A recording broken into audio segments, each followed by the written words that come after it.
मंजू विमला को ताने दे ही रही थी कि तभी आरती का पति मुकेश कहता है, माँ, अब आप इतने सी बात को इतना क्यों बढ़ा रही हो? डोली टूट गई तो टूट गई, कोई बात नहीं। वैसे भी ये दोनों बहनें हैं, एक ही डोली में बैठकर भी तो घर से विदा हो सकती है ना। पर बेटा, परवर कुछ नहीं माँ, यही सही है। दोनों दुल्हन अब एक ही डोली में विदा होंगी। मंजू अपने बेटे के आगे कुछ बोल नहीं पाती और अपनी दोनों बहुओं को एक ही डोली में बिठाकर विदा करवाकर घर ले आती है। लेकिन अब उसकी सहेलियां भी उसे ताने दिया करती कि उसने ऐसे घर से रिश्ता जोड़ा है जो 2 डोली तक का प्रबंध नहीं कर पाई। इसलिए अब मंजू के मन में अपनी बड़ी बहू आरती के लिए बहुत गुस्सा पनप चुका था। ऐसे ही एक दिन जब सब बैठकर साथ नाश्ता कर रहे थे, आरती बहू थोड़ा कम खा। अब क्या डोली के साथ साथ ये चेयर भी तोड़ने का इरादा है तेरा? हैं? माँ जी, अब दीदी खा रही है तो खाने दीजिए ना, इसमें आपको उन्हें ऐसे सुनाने की क्या ज़रूरत है? अरे तू क्यों भड़क रही है बहू? मैंने तुझे थोड़ी ना कुछ बोला है, ये तो मैं तेरी बहन को बोल रही हूँ। तू तो अपनी डोली में ही विदा होकर आई है ना। ये तो तेरी बहन ही मनहूस थी जो उसके कदम पड़ते ही डोली टूट गई। माँ जी, पर आप शायद भूल गई हैं कि जिनको आप सुना रही हैं वो मेरी बड़ी बहन और जिठानी दोनों हैं। बस कर निधि, ये कोई तरीका है क्या अपनी सास से बात करने का? माँ ने क्या सिखाया था भूल गई? राम राम राम, एक डोली में 2 बहुएं आई हैं तो ये सब तो होना ही था। अब क्या किया जा सकता है, मेरे तो नसीब ही खोटे निकले। खैर, सब राम की लीला है, अब मैं क्या बोलूं। मंजू ये बोलकर मुंह बनाकर वहाँ से उठ जाती है और आए दिन जब भी मौका मिलता वो आरती को ऐसे ही ताने देती रहती। लेकिन निधि थोड़ी खुलकर बोलने वाली लड़की थी, इसलिए वो अपनी सास की ऐसी हरकत देख नहीं पाती और वो अपनी सास को जब देखो तब मुंह तोड़ जवाब दे दिया करती थी। ऐसे ही एक दिन मंजू आरती के कमरे में आती है। सुन बहू, वैसे तो तेरी माँ ने शादी में सब चीज़ों में कंजूसी बरती है, यहाँ तक कि एक ही डोली में तुम दोनों को बिठाकर रवाना कर दिया था।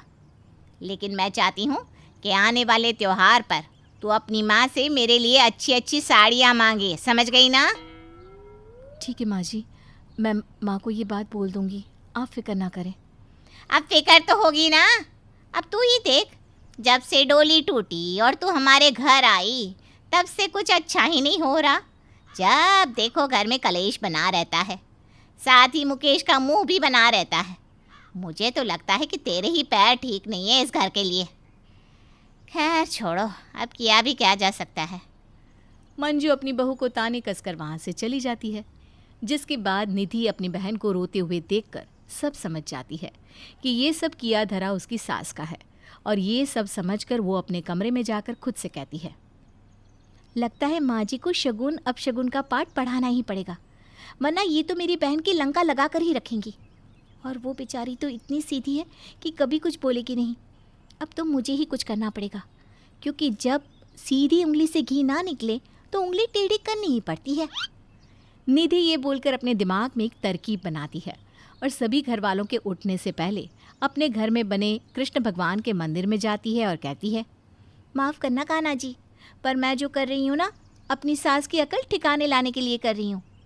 अब थोड़ी लीला तो आपने भी रची थी, मैं भी अपनी लीला रचना चाहती हूँ, क्योंकि मुझे लीला रचने की ज़रूरत है ताकि मेरी हिटलर जैसी सास मेरी बहन को और परेशान ना करे। निधि इतना बोलकर अपनी सास के लकड़ी के चौकी का एक पाया ढीला कर देती है, जिस पर बैठकर मंजू पूजा किया करती थी, और वहाँ से चली जाती है। थोड़ी देर बाद जब मंजू पूजा करने के लिए मंदिर में आती है और अपनी पूजा की चौकी पर बैठने लगती है, तभी पाया ढीला होने की वजह से वो गिर जाती है। तभी वहाँ आरती और निधि भी आती है। माँ जी क्या हो गया, आप ठीक तो है ना, कहीं लगी तो नहीं आपको? हाय राम रे, मेरी तो कमर ही टूट गई, इस पाए को क्या हो गया अब? राम राम राम राम, अनर्थ हो गया। माँ जी आप चौकी पर बैठने लगी और वो टूट गई। लगता है कि भगवान नहीं चाहते कि आप उनकी पूजा करो, तभी तो आपको गिरा दिया। बहू, ये सब क्या अनाप शनाप बोल रही है? अरे चौकी ही तो थी, लकड़ी की टूट गई। माँ जी ये तो आपको लगता है, पर मुझे तो लगता है कि आप मनहूस हो, वरना ऐसे चौकी का टूटना तुक्का तो नहीं हो सकता ना माँ जी। निधि की बात सुनकर मंजू सब समझ जाती है कि आखिर निधि अपनी सास को समझाना क्या चाहती है। जिसके बाद मंजू अपनी बड़ी बहू आरती से माफ़ी मांगते हुए कहती है, मुझे माफ़ कर दे बहू। मैं तेरी छोटी बहन यानी तेरी देवरानी की बात समझ गई हूँ कि वो क्या कहना चाहती थी। जैसे ये चौकी टूटने से मैं अपशगुनी नहीं हो जाऊंगी, वैसे ही एक डोली टूटने से मैं तुझे मनहूस कैसे समझ सकती हूँ। मुझे माफ़ कर दे बहू, मुझसे बहुत बड़ी गलती हो गई। भले ही तुम दोनों एक डोली में आई हो, लेकिन ये तो भगवान की मर्जी थी। तो ऐसे में मेरी ऐसी बेकार की धारणाएं बनाना गलत बात है।